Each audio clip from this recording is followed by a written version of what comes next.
Om Sadashivasamārambhām Shankaraचार्यमध्यमाम् अस्मदाचार्यपर्यन्तां वन्दे गुरुपरम्पराम् स्मूतं करोति वाचालं पङ्गुं लङ्घयते गिरिं यत्कृपातमहं वन्दे परमानन्दमाधवम्.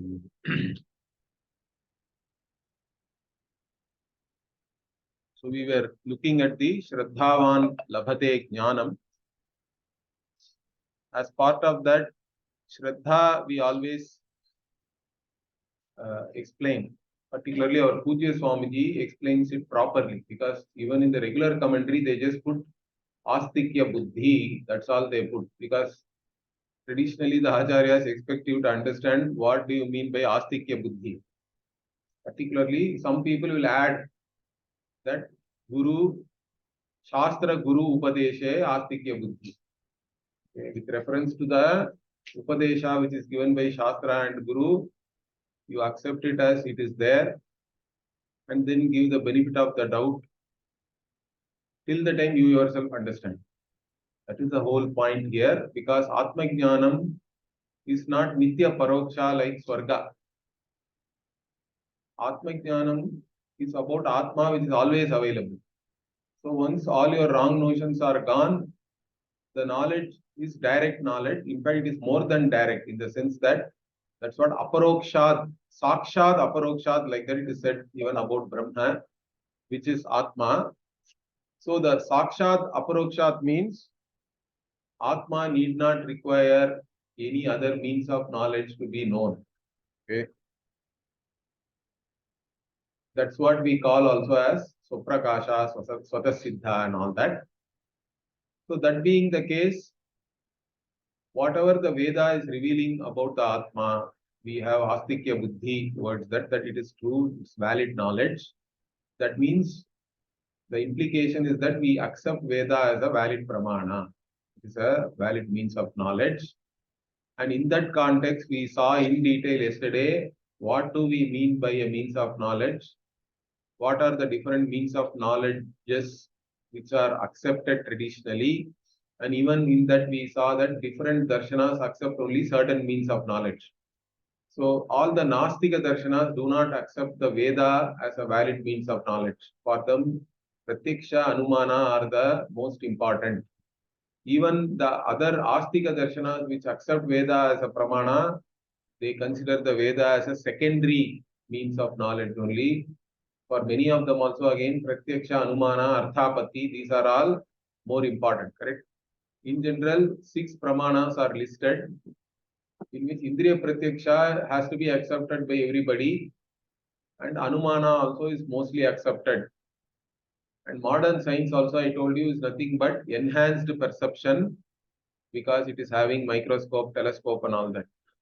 It's not just naked eye observation, but enhanced perception and inference, or sophisticated inference you can say, because inference also has, they have maybe at multiple levels they have improved. In fact, the mathematical logic and all that, it's not very easy to even follow for normal people unless you have studied the subject matter properly. So most of the modern science also requires advanced mathematics. So in that manner we have, but still it is only enhanced perception and sophisticated inference you can say. And that is science for us. But Veda is an independent means of knowledge. And the most important characteristic of knowledge and means of knowledge, both if you take, is that knowledge itself, when we say something is knowledge, it has to be something unique. The whatever cognition which we are gaining should be unique. Means it is anadhigatam, like that it is said in the adhigatam means already known. Anadhigatam means that which is not already known, that has to be revealed to you, then only it is a cognition or valid knowledge. In that manner, if we look at it, even one of the scenarios which is talked about is, what if I look at the same thing for a long time? This also we saw, correct? Even then, if we say that even if you, that long time, if you break up into many smaller cognitions, Each cognition is still unique because it is qualified by the current time itself, the current space-time. Because the object need not be in the same place, correct, all the time. So during each cognition, the object has a space-time coordinate. By that itself, it becomes unique. So that's what we have to understand. So each cognition is unique. And the another important concept which I explained, which all of you should understand properly, is that for us, knowledge is swatah pramanyam, we say, correct? Or a valid knowledge is self-valid. In English, if we have to say, each cognition is self-valid because it cannot be that one cognition has to be proven by another cognition. If that is the requirement, the second cognition also, how will you prove them it is valid? It will go into an infinite regress, and that's not our experience also. Because in Vyavahara, we are not waiting for another cognition to validate one cognition. The general rule is all cognition are valid till they are negated. If they are never negated, means they are always valid only. So each cognition is valid. Even a mirage water is initially taken as valid cognition only. Only when a stronger cognition is there, when you go near and find there is no water, the stronger cognition negates the previous cognition. That's why we say error only requires another cognition to negate it. Not knowledge does valid knowledge does not require another cognition to prove, but for error you require another cognition to negate the original cognition. So error is called paratah pramanyam. For Brahma, it is paratah pramanyam because one more cognition is required to negate the original cognition. But all valid knowledge is swatah pramanyam. It is all self-valid. That's how our vyavahara happens. Otherwise, the knowledge, the cognition itself cannot be clinched. It will go into an infinite regress. Is that clear? This is a easy thing only, but sometimes we do not really think about all these things really and what implication it has. One more thing for the Vedantin I told you is that whenever knowledge takes place, I know also takes place simultaneously. It's not a separate cognition for us because the Sakshi Chaitanyam, for it, both the things become evident at the same time because even the Antakarana is a Sakshya for the Sakshi Chaitanya. Is that clear? Because in the Antakarana, there are two vrittis are happening.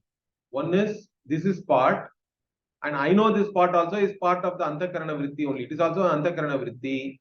Both of them are lighted by the Sakshi Chaitanyam at the same time. It's not that first I know this is part, and then another cognition is required to know this is part knowledge I have. It is not like that.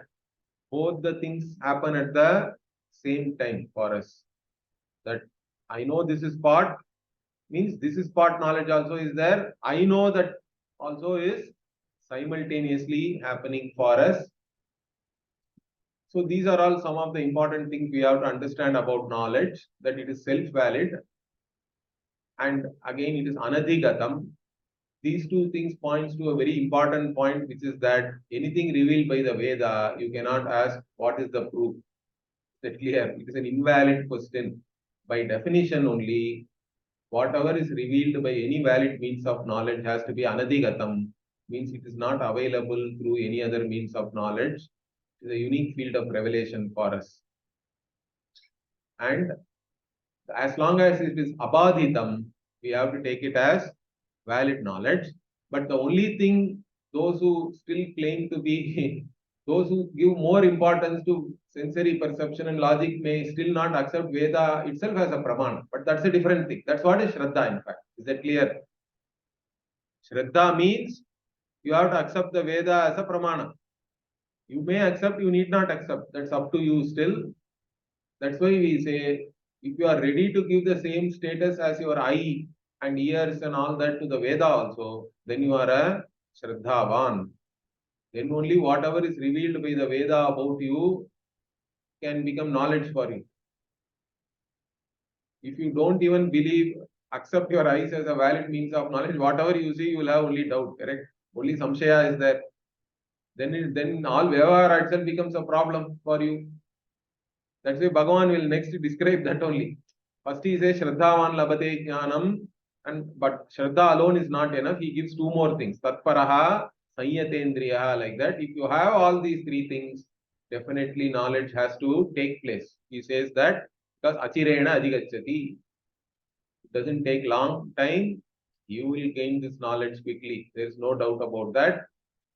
So, this important thing about the pramana, all of you should understand that the anadhigatatvam, abhadhitatvam as prama lakshanam and pramana lakshanam also. And prama is swatah pramanyam. Brahma only requires paratah pramanyam. This much if you have a certain grasp, then you can approach our Shastra and even our traditions, anything from rishis and all, you need not unnecessarily call it scientific and all this. Is it clear? Okay, so, or even all our religious practices are all for adrishta. You don't have to introduce some dubious pseudo-scientific explanation for everything. It is actually unnecessary. It is demeaning in a particular sense, I think, to reduce everything to some kind of vitamin D or some physical benefit only. It is all. In fact, most of the things are not even talking about anything physical. It's talking about creating punya, which will neutralize your papa and all that. These have no scientific basis really. Understand that. That doesn't mean it is invalid, because the most fundamental confusion is people confuse validity with scientific. Understand one thing: scientific need not be valid. Science itself may come and tomorrow invalidate that with some new studies or whatever, new experiments and all that. And those which are beyond science also can be valid, because that is our experience also. Our anubhava still is there. Certain practices have also, they have survived millennia, not even few generations. Understand that. So don't confuse validity with scientific. People always want to show that our Shastra, our whatever, our culture, religious practices are great and all that. But for that, it need not be scientific. In fact, if you say it is scientific, the scientists really laugh at you. They think you are you don't know, you neither know science nor you know our tradition correctly. That's what it proves. If you say something like that, so we have to keep that in mind. Okay, even we don't even have to say things like inner science. Some people use subjective science and inner science and all that. You can give some leeway with such terminology, but I really don't need.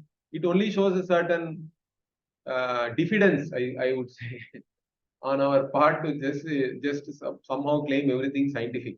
Again, we are trying to only validate our tradition in the eyes of others. We don't have to seek validity from anybody. Understand that. Both as a person and also as a culture, we can stand on our own merits and on our own legs. There is no need for any external validation of anything. And whatever our practices, whoever follows that, they can reap the benefits of that. You do, and you know whether it works or not. That is true for any pramana, correct? In fact, Puji Swamiji used to tell a story also in this context.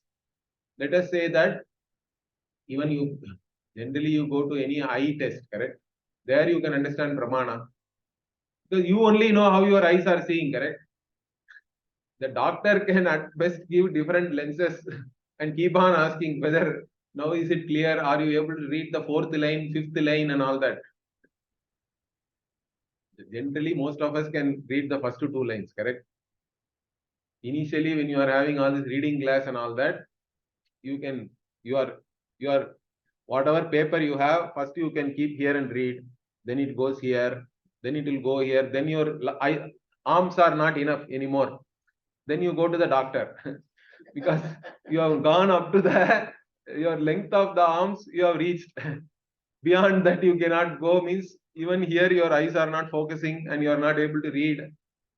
Then doctor also, what does the doctor do? He says, he keeps on giving different lens. You only have to say whether you are able to see or not, correct? The doctor cannot do anything about that. Similarly, even let us say there is a, Swamiji used to say another story, is that somebody is blind from their whatever birth. Okay. And then Doctors have done some operation on that person, and then that person is now, like, he has also recuperated from the operation, and they have come to remove all his whatever the bandages and all that, and they expect that he should have regained, or he should have gained sight by now, correct? Then the patient is telling the doctor, no, no, you have to prove that my eyes will see. Then only I will open my eyes. Otherwise, it will be too much of a disappointment for me, and I may not survive. I'll get a heart attack or whatever. So you first prove that your operation would give me eyesight. Then only I will see. Then what can the doctor say?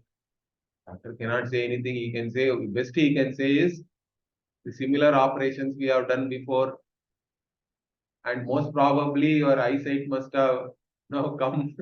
You should have gained eyesight. And if you open your eyes, you can see. Most probably you will see. That's all the doctor can say, correct? Nobody can. So that's why asking for proof of the Veda is like that, correct? You say, no, no, I will only follow the Veda if you prove it is true. Then what will I say?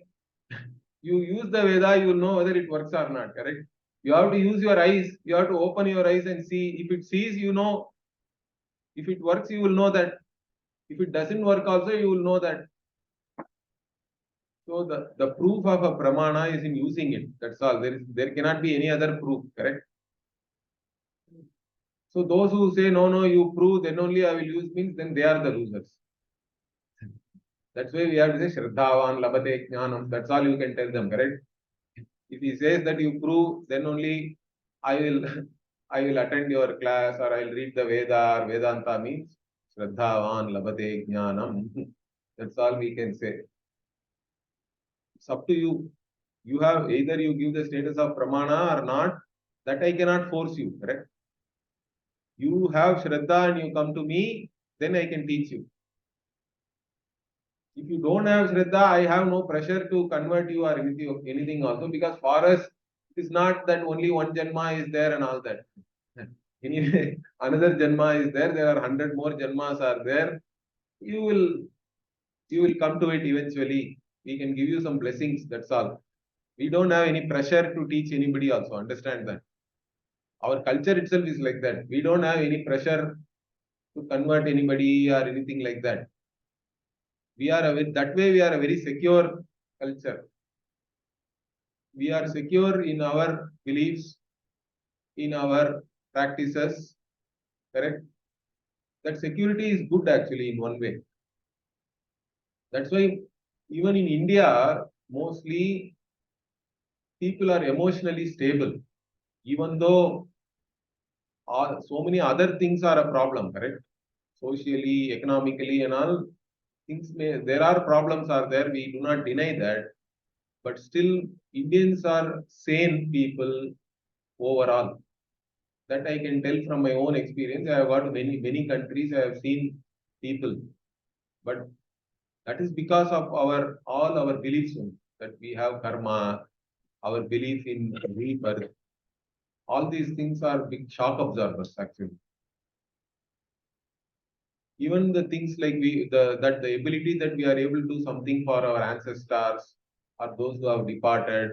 All these things help us in coping with even grief, correct, or mourning and all that. That process and all is very sophisticated for us. Our culture is highly sophisticated. We have to appreciate that, correct.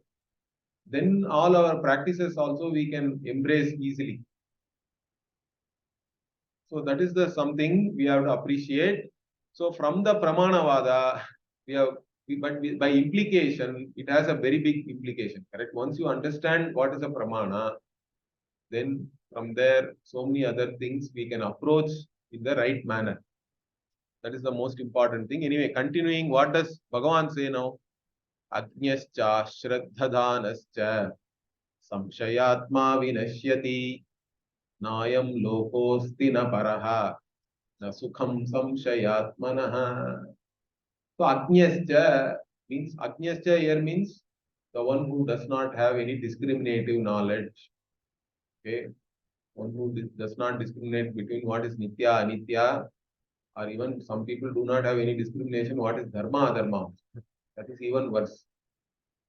Okay, so Ajnascha Ashraddha Dhanaha means one who does not have any Shraddha. In fact, at least those, even if you don't have Shraddha in the Veda itself, if you have Shraddha in yourself or in your community or in your family, at least you can have a certain life, correct? At least Laukika life you can have. But there are some people who are doubting everything, correct? That is the worst.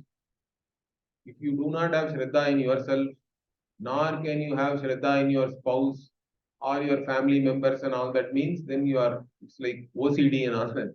OCD is a form of not having Shraddha in oneself, correct? You don't know whether what you have done, already done it or not. You are again and again doing something like that.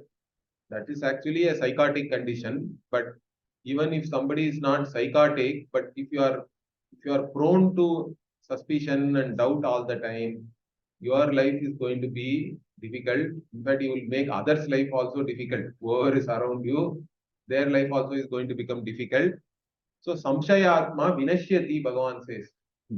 One who is samshayatma, like that he says, one who is only, here atma is mind only, correct? Samshaya and all is there, the mind only, means one whose mind is beset with samshaya, doubts all the time, means that person will be destroyed.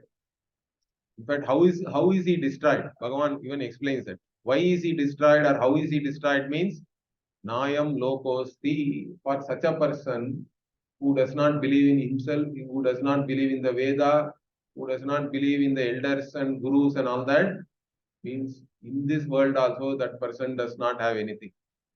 Okay? In this world also no sukham. And since he is a samshayatma, he is not doing anything to gain punya also. So then Bhagavan says, Nayam Lokosti na paraha. Paraloka also is not there. Therefore, what? Na sukham samshayatmanaha. So the one who has samshaya in his mind all the time, for that person there is no sukha, there is even the laukika sukha also he cannot enjoy. That's why I told you, at least the one who has a certain belief in himself and the community and all that, at least they can have worldly pursuits and have some sukham in the world. But for the samshayatma, this worldly also there is no sukham.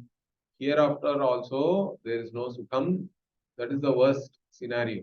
Okay, our worst type of people are this samshayatma. Even ajnaha is also okay. Most of us are ajnaha to start with. And everybody will not gain nitya nitya vastu viveka and all that. Even in the entire life, okay. But at least the laukika sukha is possible for such people. But once you are a samshayatma means both are denied for you. That's why Bhagavan is contrasting that with Shraddhavan Labate Jnanam. And here, Samshayatma Vinashyati. The one who is a Samshayatma, that person is destroyed because that person has no sukham either here or hereafter. And then again Bhagavan talks about the Jnani here. Okay. So what does he say? Yoga Sanyasta Karmanam Jnana Sanchinna Samshayam Atmavantam na karmani nibadhnanti dhananjaya. So, one who is a yoga sanyastha karmanam means here, due to yoga, you have given up the karma. Again, this yoga can be karma yoga, jnana yoga. Correct? So, in which case that meaning, the sannyasa meaning will differ. Okay? If you are a karma yogi, you have gained a certain chitta shuddhi and then you have taken sannyasa. Like that, we can take the meaning. That is like ashrama sannyasa, like regular vividisha sannyasa, sannyasa for the sake of knowledge. That is the yoga sannyasta karmanam. Here, in fact, interestingly, Bhashyakara also includes Ashtanga yoga here. Samadhi yoga, like that he mentions. Not only Karma Yoga, he says Karma Yoga, Samadhi Yogascha, like that he adds. So from that you again know that Bhashyakara accepts the Ashtanga Yoga as a valid sadhana for gaining certain mental disposition, correct? For having the prerequisites for this knowledge, the Ashtanga Yoga is useful. We do not completely dismiss the Yoga Darshana. We take whatever is valid from that. So Bhashyakara accepts here. If you read the Bhashya, he includes the Karma Yoga and Samadhi Yoga like that. But if you take it as Jnana Yoga, means after Jnanam, what kind of sannyasa you have? You have Sarva Karma sannyasa, we say. Means for a Jnana Yogi, the sannyasa is in the form of Aham Akarta. Correct? That is also under discussion now. So that way also you can take it. So sannyasta karmana means one who has completely given up the karma. So completely you can give up karma only from Jnana Yoga. From the Jnanam that Aham Akarta means you are Yoga Sannyasta Karmanam. And not only that, how did he become Yoga Sannyasta Karmanam?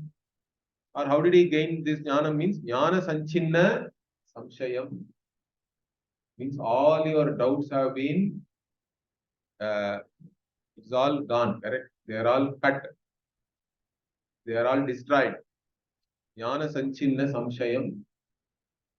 So similar verses are there in the Upanishads also, correct? Vidyate Hridaya Granthi Chidyante Sarva Samshayaha Chiyante Chasya Karmani Tasmin Drishte Paravare. Like that, we have the Upanishad Vakya also. So that all the Samshaya has to go. With Samshaya, knowledge is not complete. Knowledge will still be hindered by all the doubts you have. So doubts should not be there. Jnana Sanchinna Samshayam, for whom all the doubts have been cut asunder or destroyed. Okay. Such a person, by Jnana itself, these doubts are all gone. And he is Atmavantam also. So Atmavan again is an interesting term. Here Atma means again Antakarana only. Means one whose Antakarana is in his Vasha. Atmavan means I have my Antakarana in my Vasha. It's not the other way around. Okay, so your body mind sense complex is in your mastery.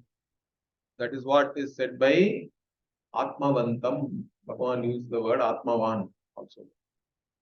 So for such a person, again he says, Na karmani nibadhanti dhananjaya. So here again, Dhananjaya means one who has lot of dhana and all that, correct? One who has already accumulated lot of wealth, not only material wealth, but we have to take that Arjuna also is Daivi Sampat also he has. That's why he was able to see Vishrupa Darshana and all that later on. So that way also he is a Dhananjaya. Arjuna is the one who has all this, both material and divine wealth he has. That's why he is Dhananjaya. Bhagavan himself addresses him as Dhananjaya here. So for such a person, the karmas will not bind that person anymore. There is no more bandhana from karma. So this is very important here. And last verse we are coming now. Tasmad ajnana sambhutam kritstam jnanasinatmanah chitvainam samshayam yogam attishtottishta bharata. So again, Bhagavan here changes track. That's why the 5th chapter will start. So now Bhagavan is saying, okay, therefore what? Tasmad. Therefore, Ajnana Sambhutam, whatever has come due to Ajnana, correct? This entire samsara is only Ajnana Sambhutam. It's all due to ignorance. And it is all there. That Ajnana itself is there in your buddhi only. It is Hridaya. Hritstam means the Ajnana itself is there only in your mind, in your intellect. The ignorance is there. That's why I told you, knowledge also has to take place only in the intellect. Atma Jnanam also is like any other knowledge only. It has to take place only in your mind, in your intellect, but the mind itself has to be prepared for that. That's a different thing, because some most other knowledges do not require any emotional maturity or freedom from likes and dislikes and all that.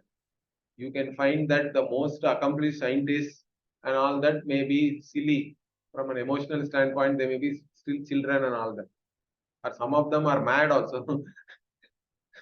We don't know. Okay, so but here, that emotional maturity, freedom from likes and dislikes, all those things are very important. But still, such a Samskritaha Manaha only, there only the knowledge takes place. Knowledge has to take place only in the mind, because ignorance also is there only in the mind. That is the important point here.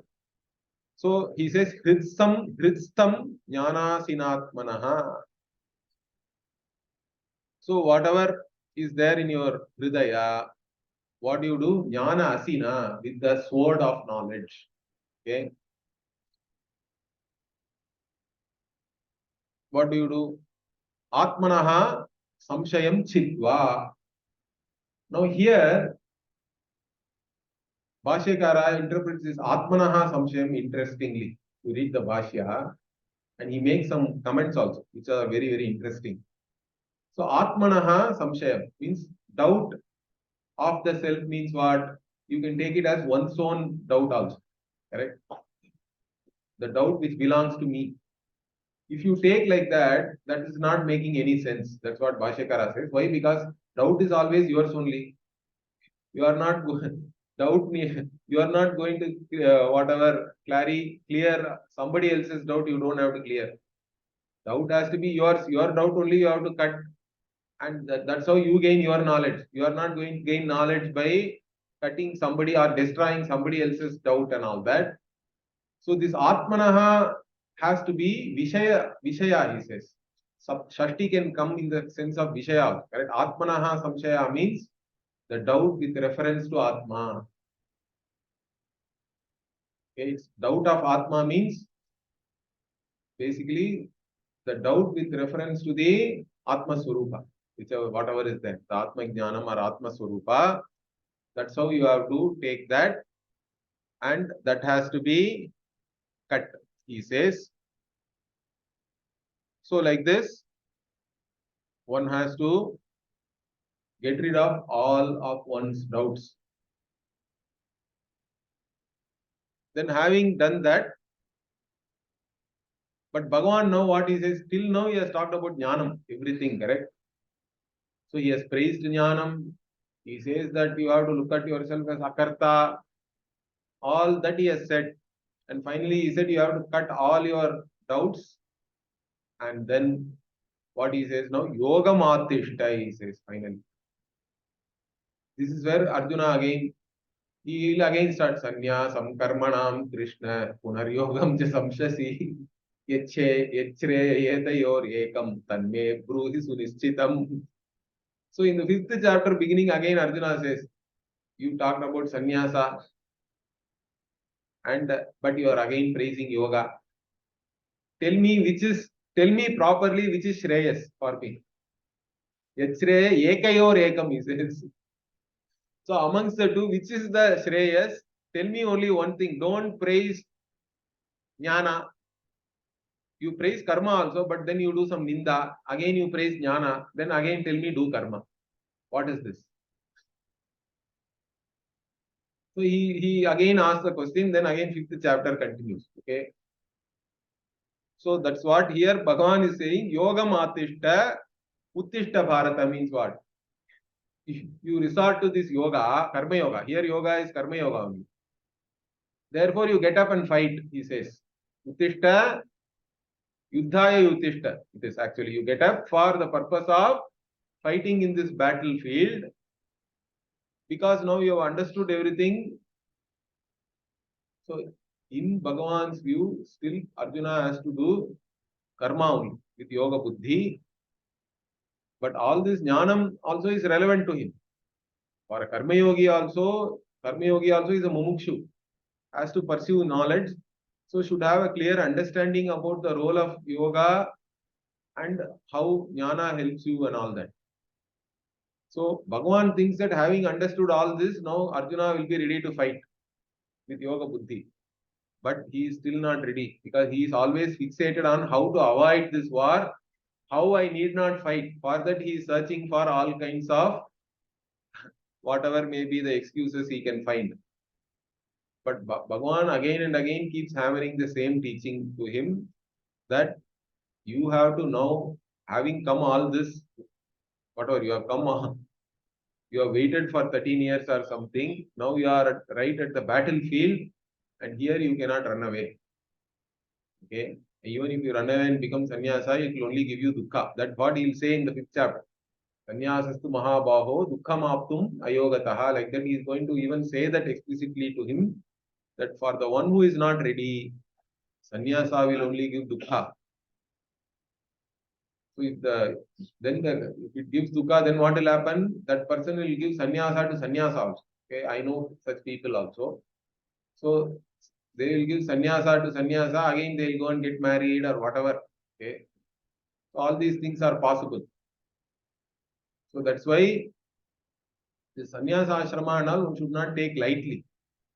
And it's always better, particularly in Kali Yuga, I think it is better that you go through your regular ashramas and then, because that maturity is required.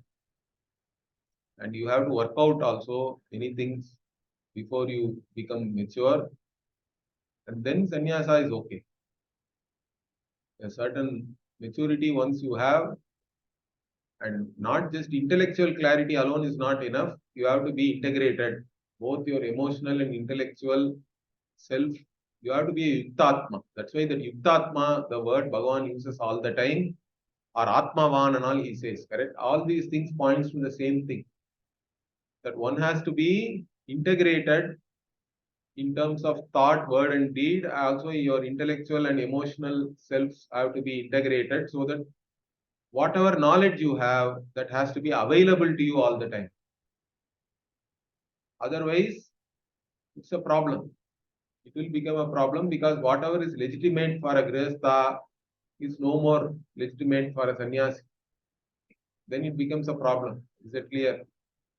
So you cannot become a sannyasi with certain psychological complexes and things like that.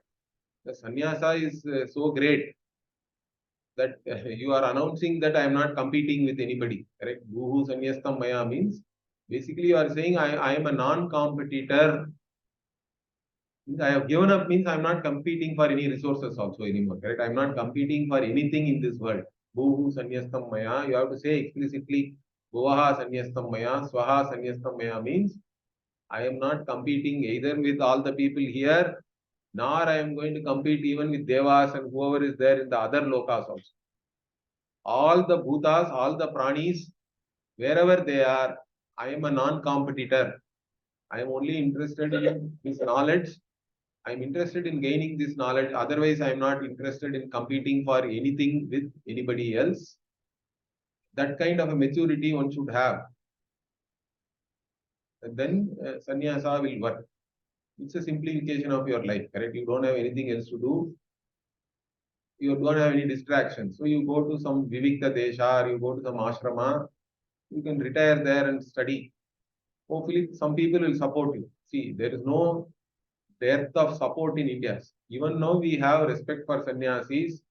Wherever you go, you can even walk all over India and survey. I have seen people even now walking and all that without any money. Even some years back, I have heard stories like some sadhu like this had walked all the way from North India to Kanyakumari and all that, visiting different temples and randomly staying anywhere. Whoever gives some shelter and food, stay there. Like that and all people, that is still possible in India. It's not possible in US and all that, understand? Because the one thing is the population density is so low, you cannot walk from one one place where people are, and in between if you go, you will die in that weather, and also there is nobody to support you suddenly. In fact, even I have felt like that because many times I go to US, I drive down from Wisconsin to Missouri or some place like that. Correct? In between, I pass through Idaho. not Idaho, sorry, Iowa. Iowa, and then you have to go into Missouri. Then nothing will be there. For 25 miles, you won't see anything. Just one highway will be there. Even if your car breaks down, many places there is no mobile signal also. If your car breaks down, you have to just sit there and see whether some other guy comes. Or maybe some emergency call will work or not, I don't know. But there are, it's like that, okay, because in Midwest and all in US, there is no population density. Nothing will be there for miles and miles. And if you are stuck there in the winter, it is even worse. Minus 15 degrees and all that. How are you going to survive? See, that way India is at a beautiful place, correct? In most of India, you can even survive with a cow peanut. You don't require anything, correct? And you walk some distance, you will find somebody. You will find some village, something, and they will also give you something. Most of the people, even if they are poor and all that, they don't mind sharing something. That is our culture. In fact, Indian villages are the most safe also. I can tell from my own experience because for Aim for Seva, I have traveled all over the place, correct? Most remote places in MP, right from Karnaprayag to Kanyakumari, I used to travel a lot. And mostly we used to go to all remote places. The thing is, any external person, correct? They all treat as an Atiti. They may have 100 fights within themselves. They are even violent communities also, so-called violent communities, they treat the outsiders like Atiti and they give you all respect. They want to share something with you. All that is there. That's why Indian poor people are not like US and all that. In US, if you get stuck in some downtown, it is you have to pray to Lord that you come out without with all your limbs intact and alive. Okay, you will not survive.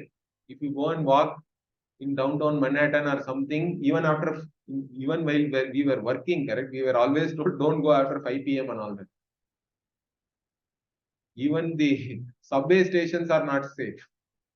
Even now it will be like that only. It's not going to be any better, I think. Correct. So our country is so safe and you can go anywhere. That is the beauty here. That is our culture. So what I am saying is here one can lead a life of sannyasa, but so support is not a problem. Externally you will get support. You will get respect. But you have to be ready. Unless you are ready for that, it's going to be a problem. So that's why Bhagavan here, Yogam Atishta, Uttishta Bharata. You take resort, you take this yoga, take to this yoga and then get up. You have to fight. So Bhagavan doesn't see any option for Arjuna here, correct? So Arjuna has to get up and fight. That's what he wants him to do.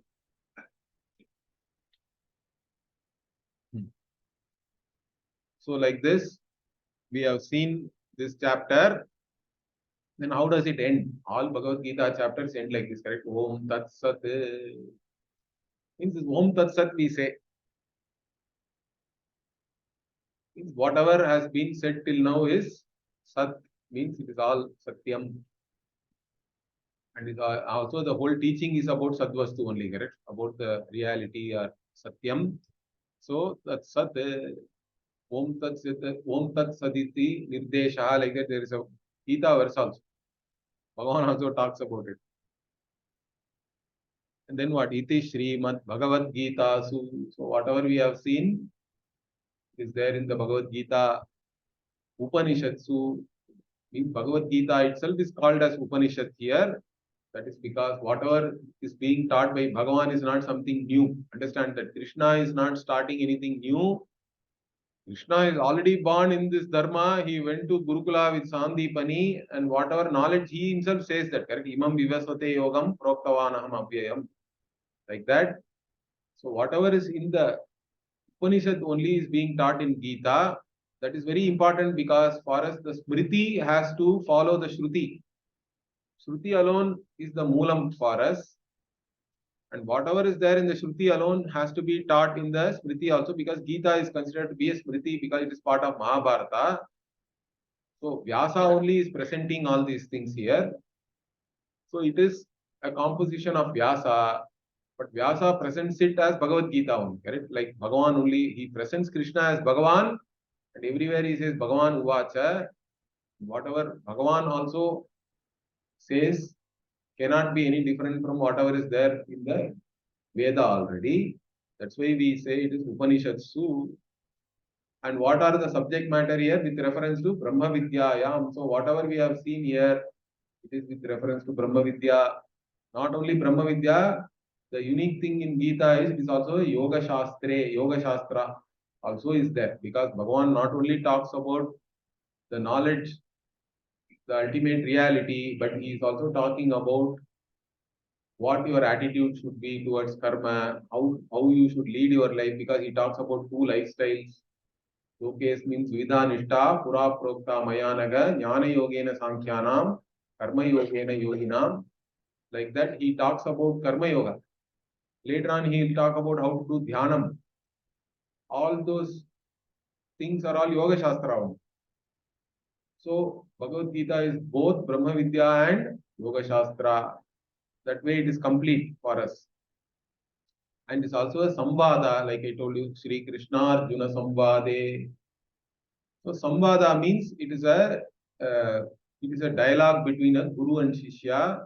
It's a respectful dialogue where the shishya is trying to ascertain the truth. Vada also is two people debating to ascertain the truth. But then there are two more things, Jalpa and Vitanda. They are to be avoided also by a student of Vedanta.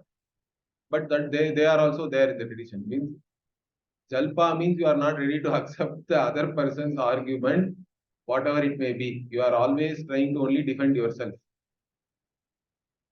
And Vitanda is the worst because you don't even present your side of the Siddhanta.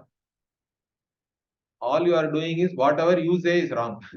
Whatever the other fellow is saying, it is wrong. All I only want to establish that you are wrong.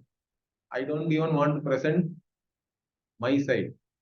Okay, or I may not even have a side. So like that, anyway, here it is Samvada because it is a uh, Guru Sishya Vada or Samvada. Then Jnana Karma Sannyasa Yogo Nama. So this chapter is called sometimes Jnana Yoga also or Jnana Karma Sannyasa Yoga. Chaturthodhyaya. So this is the fourth adhyaya.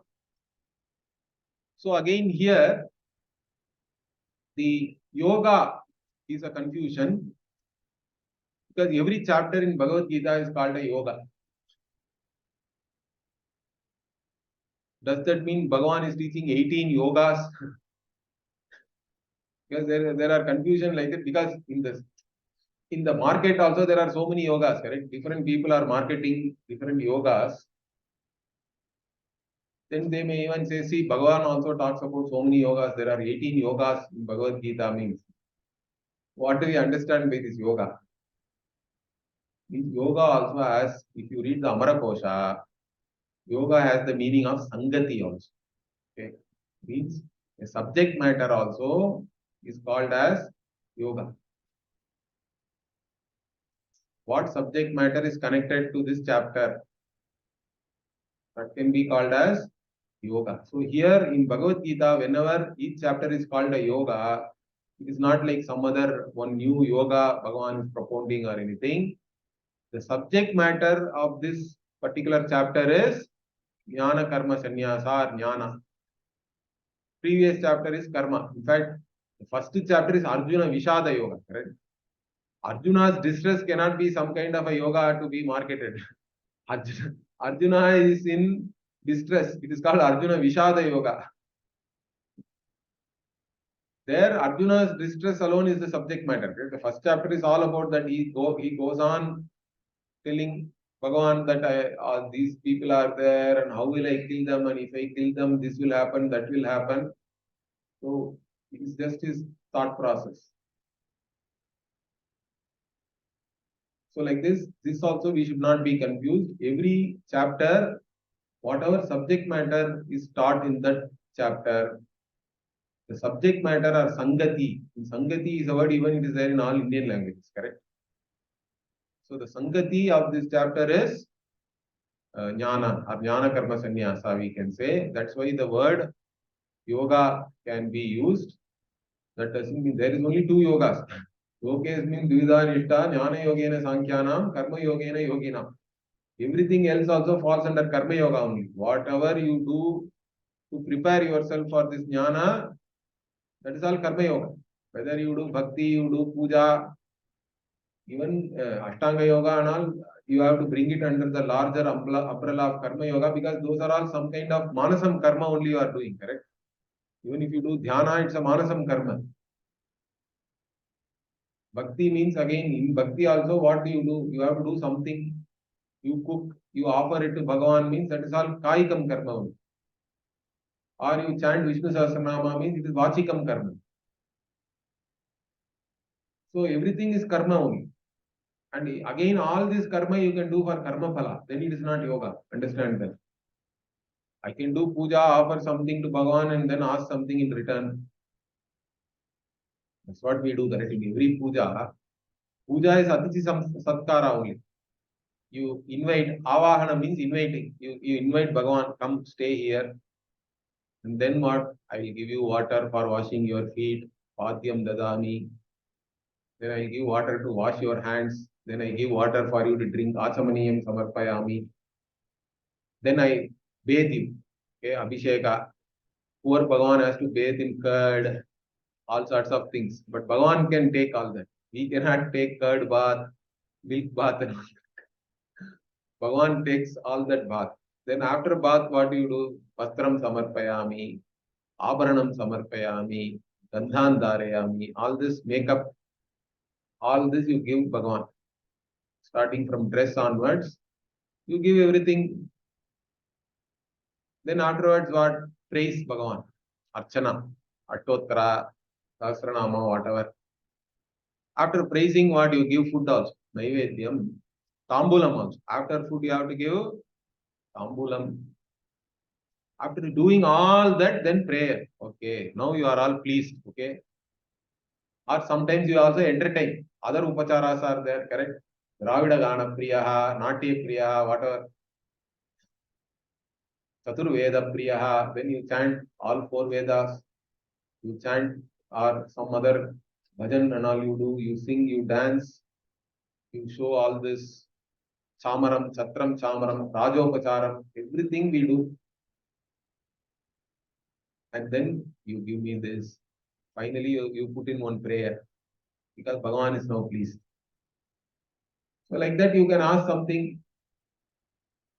But Karma Yoga means what? You are only seeking the Chitta Shuddhi. You are not doing all these things for Karma Phala.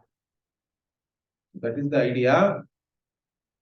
So, whatever activity you do, whether it is Kaikam, Vachikam, Manasam, all of them are Karma. And if you do it with Yoga Buddhi, it becomes Karma Yoga. That's all. So it's in that everything is included. Whether you do Ashtanga Yoga or Bhakti Yoga, whatever you may call separately, or Raja Yoga and all, some people say. Whatever it may be, they are all Karma Yoga only. They are all preparations only for this knowledge. And if you do not take to sannyasa, a Karma Yogi also has to do Shravana Manana Nididhyasana. The pursuit of knowledge is common. But for a sannyasi, the pursuit of knowledge is exclusive. It's the exclusive pursuit means it is the only pursuit for a sannyasi. For a karma yogi, it is not like that. But still, karma yogi also has to pursue knowledge. There is no other way you can gain moksha. So this clarity one should have, then everything will fall in its place and there should not be any confusion, correct? Then you can go and do whatever is to be done. That's all hereafter. So that's what we have to understand from here. And okay, we'll close this chapter here and next class we'll see, we'll do something. Om Purnamadah Purnamidam Purnat Purnamudachyate Purnasya Purnamadaya Purnamevavashishyate Om Shanti Shanti Shanti. Hari Om Shri Gurubhyo Namaha. Hari Om.